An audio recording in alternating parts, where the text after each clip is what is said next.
Hello, welcome back to my channel. It's learning side by Sumera Khan. तो आज मैं अपना नया चैप्टर स्टार्ट करने वाली हूँ, chapter number 2, Nelson Mandela long walk to freedom.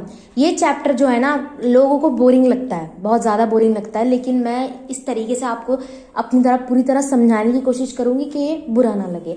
और इसके जो भी नोट्स होंगे वो मैं अपनी इंस्टाग्राम आईडी पर अपलोड कर दूँगी, आप वहाँ से उसको देख लीजिएगा। और अपने डिस्क्रिप्शन में मैं इंस्टाग्राम आईडी भी डाल दूंगी। और मेरे चैनल को आप सब्सक्राइब करें और लाइक भी कर दें ये वीडियो। तो मैं जल्दी से स्टार्ट करती हूँ। ये जो स्टोरी या कहानी ले लो, जिसका नाम जो है नेल्सन मंडेला है, लॉन्ग वॉक टू फ्रीडम। सबसे पहले ये समझिए कि एक नेल्सन मंडेला नाम के हैं जो अफ्रीका के पहले प्रेसिडेंट बने हैं, ठीक है ना, जो एक ब्लैक थे। बात यह है कि जिस तरह इंडिया को भी अंग्रेजों द्वारा जो है बहुत सारी कंपनीज आई थी, अंग्रेजों ने इन पर राज किया था इंडिया को, और हमें अपनी आज़ादी 15 अगस्त 1947 को मिल गई थी। इसी तरह अफ्रीका पर भी बहुत सारे देशों ने अपना राज स्थापित किया था, जिसमें जर्मनी है, फ्रांस है, ब्रिटेन है।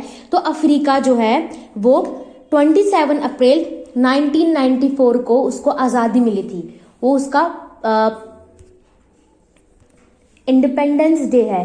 तो ये एक कहानी है, एक बुक का नाम है long walk to freedom. Nelson Mandela ने अपनी बुक में ये अपनी पूरी की पूरी जीवनी के बारे में लिखा है। तो उसी का एक पॉइंट, एक थोड़ा सा पैराग्राफ ना आपकी बुक में ऐसे डाल दिया गया है। तो ये उसमें बताया जा रहा है कि नेल्सन मंडेला कह रहे हैं कि बात जो है 10 मई 1994 की चल रही है। अपनी कहानी में उन्होंने लिखा होगा, जो लोगों को डायरी लिखने की आदत होती है, तो उन्होंने अपनी एक बायोग्राफी लिखी है, जिस किताब का नाम है लॉन्ग वॉक टू फ्रीडम।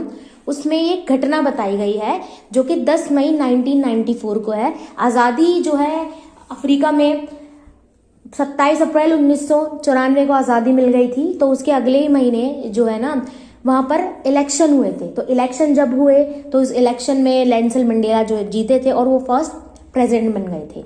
अब वो ये संबोधित कर रहे हैं कि वो ये बता रहे हैं, इस पूरे उसमें ये बता रहे हैं, नेल्सन मंडेला ये कह रहे हैं कि आज का जो दिन है, यानी कि 10 मई 1994 जो डे है, वो मेरे लिए एक ऑटम डे है। ऑटम का मतलब एक बाहर का दिन है।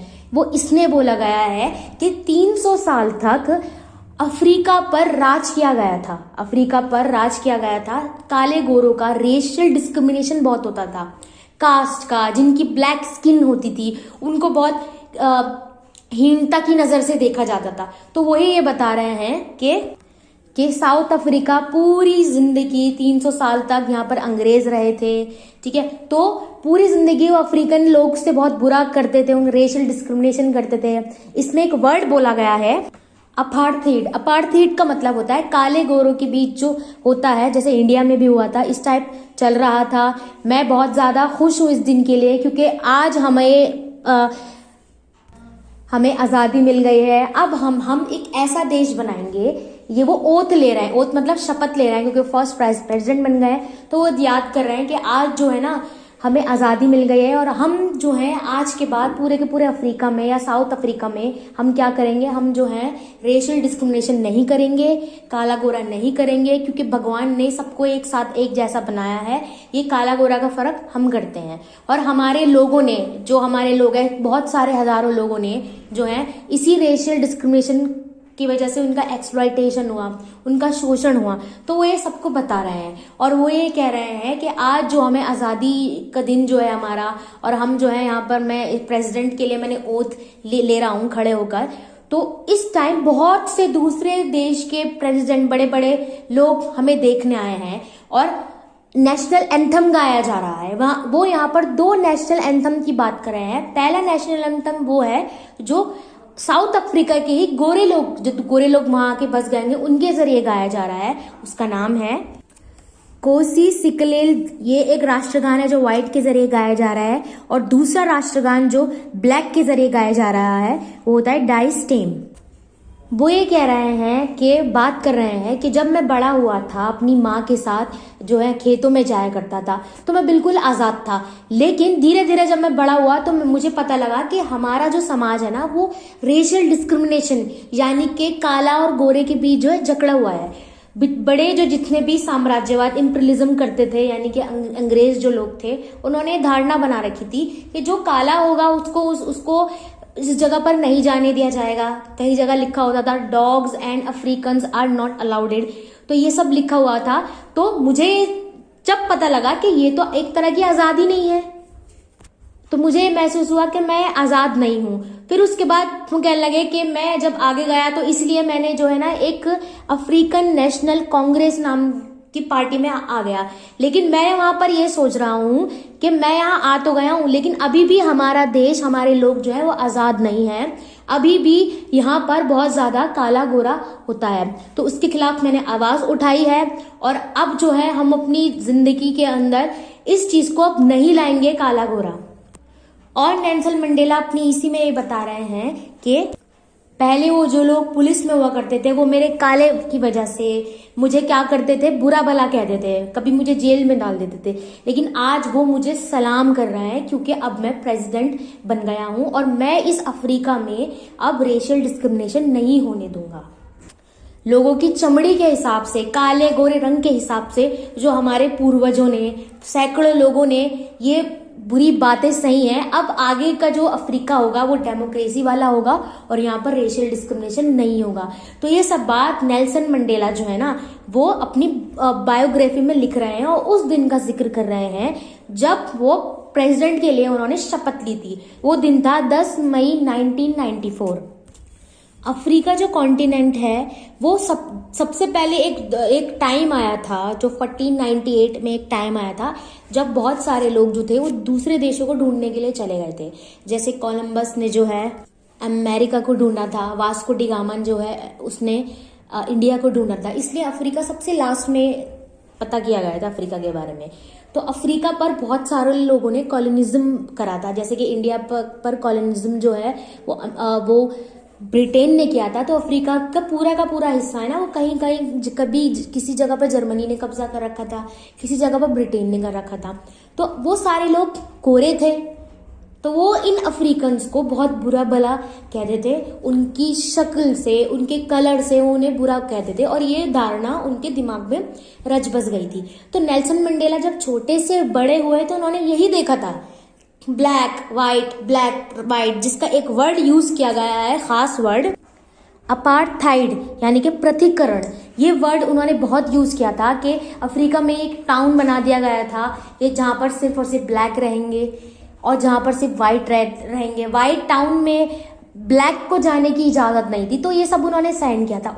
इसके लिए वो 30 साल जेल में रहे हैं, और उन्होंने अपनी बायोग्राफी में बहुत सारी चीजें लिखी होंगी कि वही एक चीज आप इसमें पढ़ रहे हैं, जिसने वो उस टाइम पर 10 मई 1994 को जब ओथ ले रहे हैं और बता रहे हैं उस बारे में कि ये दिन मेरे लिए एक जबरदस्त दिन है, क्योंकि इस टाइम एक नया अफ्रीका बनेगा जहां कोई काला गोरा, कोई रेशियल डिस्क्रिमिनेशन नहीं होगी। तो नेल्सन मंडेला इसमें यही बताने की कोशिश कर रहे हैं। और आगे चल के नेल्सन मंडेला ये कह रहे हैं कि ये जो अपार्थाइड नाम की पृथक्करण की जो नीति अपनाई गई थी, काला गोरा कही गई थी, इससे हमारे देश के लोगों को बहुत ज़्यादा गहरे घाव पहुंचे हैं, जो शायद कभी वो भूल नहीं पाएंगे।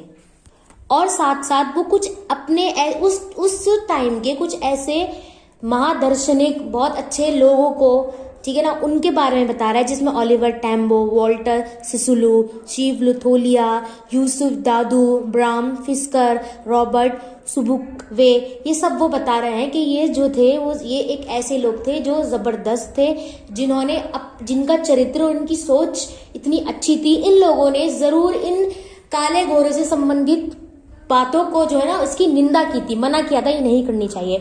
तो वो इनको संबोधित कर रहे हैं, इनको वो ये कह रहे हैं कि ये जो लोग थे बहुत अच्छे थे, क्योंकि इन्होंने आवाज उठाई थी इस नस्ल भेद को, जो नस्ल हो रहा है ना, इस भेद पर आवाज उठाई थी। फिर आगे चलकर वो ये कह रहे हैं कि जो हमारा देश है, यानी कि साउथ अफ्रीका जो है, ये बहुत ज्यादा मिनरल से भरा हुआ है। मतलब यहाँ पर आपको कोयला मिलेगा, यहाँ पर आपको सोना मिलेगा, और यहाँ पर पेट्रोल भी मिलेगा। दुनिया का सबसे ज्यादा जो पेट्रोल होता है ना, वो इस कॉन्टिनेंट में, अफ्रीका में सबसे ज्यादा यहाँ मिलता है। तो ये आगे चल के वो यही बता रहे हैं कि ये जो मेरा देश है अफ्रीका जो है, जहाँ मैं रहता हूँ, ये सबसे अच्छा देश है, और यहाँ के लोग भी बहुत ज्यादा अच्छे हैं। तो मैं क्वेश्चन आंसर का सिलसिला स्टार्ट कर रही हूँ। पहला क्वेश्चन है, What ideals were set by Nelson Mandela for the future of South Africa? South Africa के फ्यूचर के लिए नेल्सन मंडेला ने क्या आइडियल्स, मतलब किस तरह होगा मेरा साउथ अफ्रीका, वो क्या सेट किया था? मंडेला प्लेज, मंडेला ने जो है कसम खाई थी, प्लेज मतलब कसम खाना या फिर इरादा कर लेना, to liberate all South African, सब लिबरेट मतलब आजादी दिलाना सारे साउथ अफ्रीकन को फ्रॉम सफरिंग, जो वो गुजर रहे हैं, डीप्रिवेशन, डीप्रिवेशन का मतलब हानि, जो हानि उन्होंने गुजारी है पावर्टी गरीबी से, एंड अदर डिस्क्रिमिनेशन भेदभाव, जितने भेदभाव इनके हुए हैं उन सब से उनको छुटकारा दिलाना है। And he sets high hope, उन्होंने ये हाई होप सेट करी थी that South Africa were no one, अब साउथ अफ्रीका में no one will ever face, कभी फेस नहीं करेगा एनी फॉर्म ऑफ डिस्क्रिमिनेशन, किसी भी फॉर्म का डिस्क्रिमिनेशन अब साउथ अफ्रीका में नहीं होगा। ये उन्होंने ये आइडियल सेट किया था नेल्सन मंडेला ने। नेक्स्ट क्वेश्चन है, Nelson Mandela mentions twin obligation, explain. Nelson Mandela ने ट्विन ऑब्लिगेशन, ऑब्लिगेशन मतलब कर्तव्य, दो कर्तव्यों की बात करी है। वो दो कर्तव्य क्या है? ऑब्लिगेशन मतलब कर्तव्य। दिस मीन्स, इसका मतलब है वन ऑब्लिगेशन, वन कर्तव्य गोज टू हिज, उसके पेरेंट, उनके पेरेंट्स को, हिज वाइफ को, उनके बच्चों के लिए जाता है। एंड अदर ऑब्लिगेशन मतलब दूसरा कर्तव्य हिज टूवर्ड हिज कंट्री, उनकी कंट्री के प्रति जाता है, ठीक है ना, कि उसकी कंट्री के लोगों को उन सबसे दूर करना है, डिस्क्रिमिनेशन से दूर करना है। नेक्स्ट क्वेश्चन है, एक्सप्लेन करें कि इन व्हाट वे, किन तरीकों से मंडेलास हंगर, मंडेला की जो हंगर थी फ्रीडम की, चेंज हिज लाइफ, उनके अंदर एक आजादी की थी ना, आजादी की भूख थी, उन्होंने उनको किस तरह उनकी जिंदगी चेंज करी। Mandela early in his youth, जब वो जवानी में थे, रियलाइज किया that not only his but, सिर्फ वो ही नहीं, but the freedom of all blacks were curtailed मतलब इन सबकी जो उनकी ही नहीं, बाकी सारे के सारे जो जितने भी ब्लैक है ना, उनकी जो फ्रीडम है ना, वो अभी बंधी हुई है, अभी उन्हें नहीं मिली है। द डिजायर ऑफ लिविंग, जिंदगी जीना, इन नॉन रेशियल, किसमें कोई रेशियल नहीं हो, उनका कोई काले गोरे का डिस्क्रिमिनेशन ना, उनकी ख्वाहिश थी सोसाइटी चेंज करने की। तो ही ज्वाइन, उन्होंने एएनसी है अफ्रीकन नेशनल कांग्रेस, ज्वाइन करी इसी को कि मैं इसमें ज्वाइन कर ना यही खात्मा कर दूंगा इन सबका। So who has given him chance, ठीक है ना, फिर उनको ही हैज, उन्हें गिवन हिम चांस, उन्हें चांस मिल गया।